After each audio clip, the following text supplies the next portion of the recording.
Así que vamos a ir a Efesios capítulo 6.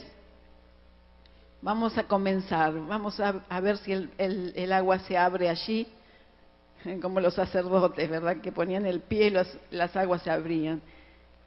Si se abre está bien, si no pedimos auxilio, ¿verdad?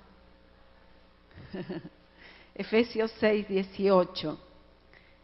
Orando en todo tiempo, con toda oración y súplica en el Espíritu, y velando en ello con toda perseverancia y súplica por todos los santos. La palabra del Señor nos habla mucho acerca de esta acción. Hemos hablado como Déboras militantes de accionar, de hacer algo. Una de las cosas que la palabra nos lleva a hacer es a orar, a interceder, a batallar. Y nos dice de qué manera, en forma perseverante. Nos dice también por quién, por todos los santos. Amén. También dice por las autoridades, que no hay autoridad puesta sino por Dios, una autoridad delegada para que podamos vivir quieta y reposadamente. O sea, la oración es un fundamento en nuestra vida natural, ¿verdad? Es el fundamento que en lo espiritual traemos a lo natural. Podemos caminar quieta y reposadamente en lo natural porque en lo espiritual lo hemos fundamentado. Ahora, cuando nosotros o nosotras, podemos o anhelamos aquello de ir a lo sobrenatural de Dios, y anoche yo les comentaba algo, esa tremenda manifestación del Espíritu Santo en mi vida. Usted dice, bueno, ¿qué fue una de las cosas que más le sucedió? ¿Qué pasó? Me han hecho esta pregunta. ¿Qué sucedió en su vida, en ese momento, en ese tiempo? ¿Qué fue lo que más, diríamos, selló, marcó su vida? Bueno, una de las cosas que me marcaron en esos 21 días, que yo pienso que fue un tratamiento especial de Dios, fue la forma de orar. Y allí me di cuenta que la forma de orar tiene mucho que ver con lo que voy a obtener de Dios. Y yo quiero hablarles solamente acerca de 5 puntitos acerca de esta tremenda, poderosa, maravillosa arma que el Señor nos ha dado. Porque a veces la oración, nosotros, y hay que orar, ¿viste? Y tengo que hacerme un tiempito para orar. Sí, hacemos así. Y es como que nos cuesta sentir ese placer, ese encuentro con el Rey. Nos cuesta sentir que vamos realmente a obtener algo espiritual, que son como piedras preciosas, perlas, que arrancamos en lo espiritual y comenzamos a adornar nuestras vestiduras. Nos cuesta sentir que estábamos quizás con la falta de corona porque hemos atravesado una prueba, pero cuando vamos a la oración a encontrarnos con el Rey nos pone exactamente como debemos, nos corona, sentimos el peso de la doxa, de la gloria de Dios. Y hermanas, cuando entramos a orar al Señor, por más problemas que tengamos, cuando salimos de ahí, ¿no? Es como que estamos revestidas. A veces hasta nuestro propio esposo dice, ya, ¿vos qué te pasó? Las cosas están igual. No sé, pero arriba están las cosas diferentes, ¿verdad? Y así somos. Pero la manera, la forma y algunas luchas que tenemos con la carne es lo que produce la diferencia. Y voy a comenzar, por ejemplo, lo que dijo el Señor Jesús. El Señor Jesús en el capítulo 6 de Mateo, el verso 7 creo que es, dice, evitando toda repetición o vana palabrería. Esa es una de las cosas que nosotros tenemos. Yo voy a hablar acerca de la forma de oración. Orar evitando vanas palabrerías. No es cuestión de llenar un vaso, no es cuestión de llenar un recipiente de algo, no es cuestión de la misma forma llenar un tiempo. No es cuestión de decir, bueno, tengo que orar por media hora, voy a poner el reloj así, lo voy a mirar hasta que... ¿Y cómo tarda ese reloj? No, no es así. No es cuestión de ocupar el tiempo, es cuestión de invertirlo. Y es cuestión de disfrutarlo. Y es cuestión de cambiar nuestro lenguaje. Nuestro lenguaje es cómo está su vida de oración. Uno se da cuenta rápidamente cómo está nuestra vida de oración en el lenguaje que hemos cambiado. Día a día nuestro lenguaje cambia porque hay un lenguaje en el cielo y hay un lenguaje en la tierra. Si mi vida de oración es buena, el lenguaje que yo encuentro en mi vida va a ser un lenguaje del cielo constantemente y cambiando porque Dios no se estaciona. El conocimiento es estático, pero la revelación es progresiva. Y la revelación progresiva que yo tenga del cielo es la que va a cambiar mi forma de hablar, mi forma de establecerme en ese conocimiento, porque sabemos que el establecimiento viene a través de que yo hable. Y no es cuestión de que yo solamente estoy orando y declaro y proclamo y después sigo mi vida como sea. Yo como usted, nosotras estamos hablando constantemente, declarando constantemente el lenguaje del cielo. Amén. Evitando vanas palabrerías. Tengo que sacar esas oraciones aprendidas. Orar todos los días por lo mismo. Tengo que cambiar mi forma de estar constantemente diciendo lo mismo, que es una letanía, aún en lo espiritual, ¿verdad? Porque muchas veces hemos hecho eso en la carne y en otras denominaciones, y venimos muchos de denominaciones que nos mantenían en esa letanía. ¿Cuántos me entienden? Pero tenemos que salir de ahí porque dejamos aquella letanía y agarramos otra. Y ahora ya conocemos esa oración de otra manera, pero es la misma letanía porque todos los días hablamos lo mismo. Y ya sabemos cómo empezar y cómo termina la cosa. Y hoy, gracias Señor que pude orar hoy. Y esperamos respuestas. Eso es lo sorprendente, que a pesar de eso esperamos respuesta de Dios. Punto 2. O sea, el punto 1, evitar vanas palabrerías.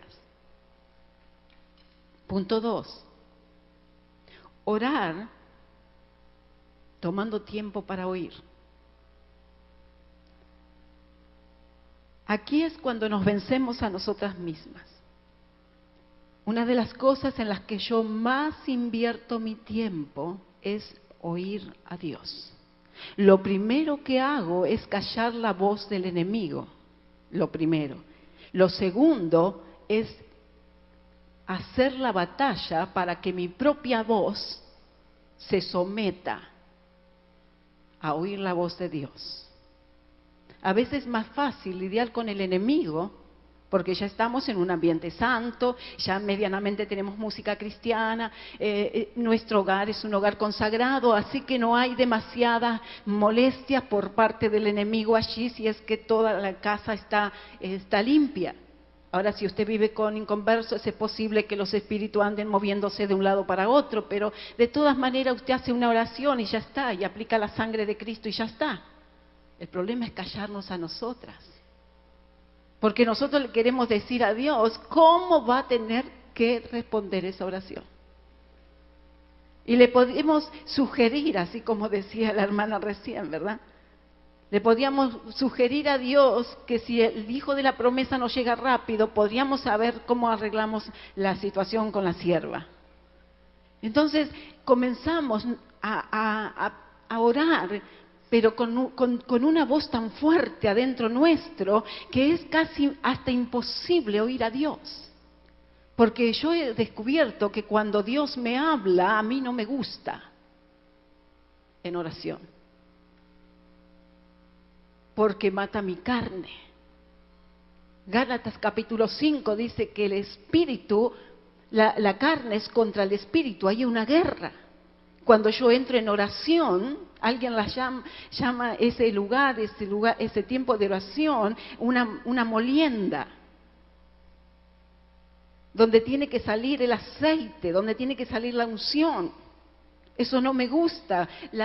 Cuando yo comienzo a oír que Dios me dice, como hemos hablado todo este tiempo, y hermosamente han disertado las personas hablando del perdón, ¿verdad? No me gusta. No me gusta cuando el Señor me dice, en esto, y uno va a veces diciendo, Señor, esto, mira lo que me están haciendo, y esto, lo otro, y el Señor dice, tú tienes la culpa. Tú eres la que está mal placida. Tú eres la que necesitas tomar otras directivas. Tú eres, y muchas veces no es que las cosas no me están sucediendo, pero a veces suceden con mi permiso. El Señor me ha enseñado algo últimamente. Toma decisiones, deja de quejarte. Porque a veces andamos con el grano, ¿verdad? Aquí se dice eso, por favor. ¿Verdad? Y duele. Y hay cosas feas dentro, ¿no? Y uno lo acaricia, no lo quiere andar para ver que salga, ¿no?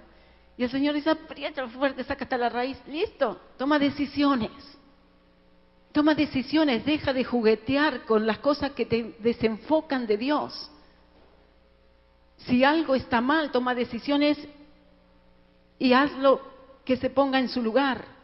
Va a doler, pero a veces las decisiones y los cambios que más duelen son los que mejores frutos traen. El Señor dice, capítulo 15 de Juan, que Él al que tiene fruto, al que lleva fruto, lo va a podar. Lo va a cortar, lo va a limpiar. ¿Para qué? Para que lleve más fruto. Muchas veces nos sorprendemos que, ¿cómo? Soy una intercesora, soy una persona líder, estoy trabajando para el Señor, estoy cerca de la pastoria, me pasan estas cosas terribles. Bueno, estás dando mucho fruto, al Señor le está gustando, te va a limpiar más todavía. Lo entusiasma al Señor. Toda una cosita, pena, una cosita que no se echa. ¿No? Porque al que más se le da, sí, más se le demanda. Usted pone una porcelana cualquiera en la mesa y bueno, le pasa algo ahí y ya está. Pero usted pone una de bronce, pone una de plata, pone una de oro si hay. Y usted pretende que eso esté bien brilloso. Yo tengo arañas en mi casa. Tengo una hermosa casa así tipo antigua y todas con arañas, unas cosas hermosas, pero sabe que a veces se ponen feas porque no se limpian en el tiempo y uno tiene que ir y pasarle eso y hacerlo brillar con todas las colitas, todas las cositas que tienen esas arañas, le pasa el tiempo a uno limpiando eso. Pero uno pretende que esté brilloso porque es hermosa. Cuando está limpia, yo me deleito mirándola con las luces, todas esas candelas, esas luces hermosas. Y al Señor le somos como esas luces, como esas, no sé si se dice aquí también arañas, lámparas de techo. Allá se dicen arañas. Por eso un amigo me dijo, le digo, tengo una casa hermosa llena de arañas. Dice, ¿de las que se cuelgan o de las que caminan? Y tenía razón. Y a mí me gusta decirle así porque son como eso, pero llenas de luz y por toda la casa. Y así somos nosotros. Y el Señor, aquí en este cosito, ¿no? Y nos duele. Orar tomando tiempo para oír. Oír es creer que Dios me va a corregir y estar dispuesta a hacer cambios para ser corregida. Porque una cosa es que Dios me hable y otra cosa es que yo le obedezca. Si yo le oigo a Él y le obedezco, voy a caminar por ese camino que el Señor me marcó y el Señor me va a poder usar en ese camino. Si me oigo demasiado a mí misma, corro el riesgo de no oír a Dios, ni hablar si oigo al diablo. Punto 3. Orar esperando recibir. Y esto parece algo tan fácil, ¿verdad? Sí, claro, todas oramos esperando recibir. Yo estuve 3 años en una depresión donde me costaba peinarme, en realidad me peinaban. Por la noche no, ni siquiera dormía. 2, 3 horas, si es que me inyectaban en las venas, me llevaban a las clínicas, me traían. El médico finalmente le dijo a mi esposo, enciérrala en un lugar de sanidad mental porque lo va a volver loco usted también. Tenía 2 criaturas, Fabricio, mi hijo, tenía 1 año y medio. La otra nena tenía 8 años.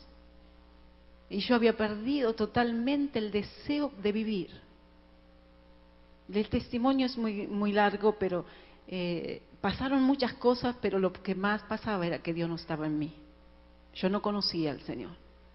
Cuando comienzo a conocer al Señor, el Señor hace milagros en mi vida, me sana de muchas cosas, pero todavía había cosas que los médicos no podían detectar, pero yo tenía la manifestación de esas situaciones espirituales que me tenían encerrada. Yo me veía dentro de un vidrio donde la gente estaba allá y yo estaba aquí, la gente se reía y yo no podía hacerlo, la gente lloraba y yo no podía hacerlo. Yo estaba atrapada adentro de algo, constantemente tenía esa situación y mis huesos eran como de una persona ancianita y totalmente, diríamos, gastada. Yo sentía como que no tenía fuerza y así estaba. Y yo estaba ya trabajando para el Señor. Estábamos ministrando en casa de familias, teníamos 2 grupos de familias, cada uno con mi esposo tenía 2, yo tenía otros 2. Enseguida entramos al Señor, que hicimos, enseguida vamos a servirle al Señor. ¿Cuántos hacen así? ¿Verdad que sí? No es necesario que uno esté 100%, no, ya comenzando a tener un poquito de fuerza, entramos a la viña. Pero yo tenía todas estas cosas. Y yo le preguntaba al Señor, Señor, ¿por qué no me sanas? Yo veía milagros suceder. Oraba por la gente y la gente se sanaba. Yo estaba bajo un ministerio que si se conocía por algo, era por sanidades. Allí los huesos crecían, los agujeros en la cabeza se rellenaban, la gente se levantaba de las sillas de ruedas, era un avivamiento, había por lo menos 30, 50 colectivos que venían de todos los lugares allí en Rosario donde estábamos ministrando en ese lugar, en esa iglesia. O sea, era un avivamiento de sanidad tremendo. Venimos de un ministerio donde realmente la sanidad era algo natural. Y yo no me sanaba. Yo estaba ahí desde las 3 de la tarde hasta las 7 de la tarde que abrían las puertas para ministrar a la gente que venía con mucha necesidad. Y yo era una de las personas que oraba por ellas y anotaba su petición. A veces no podía ni estar sentada de la descompostura que tenía. Y yo le decía, Señor, por favor, hace algo, yo quiero servirte. Y creo que cuando comencé a oír a Dios en oración, fue cuando Él cambió mi forma de ver las situaciones.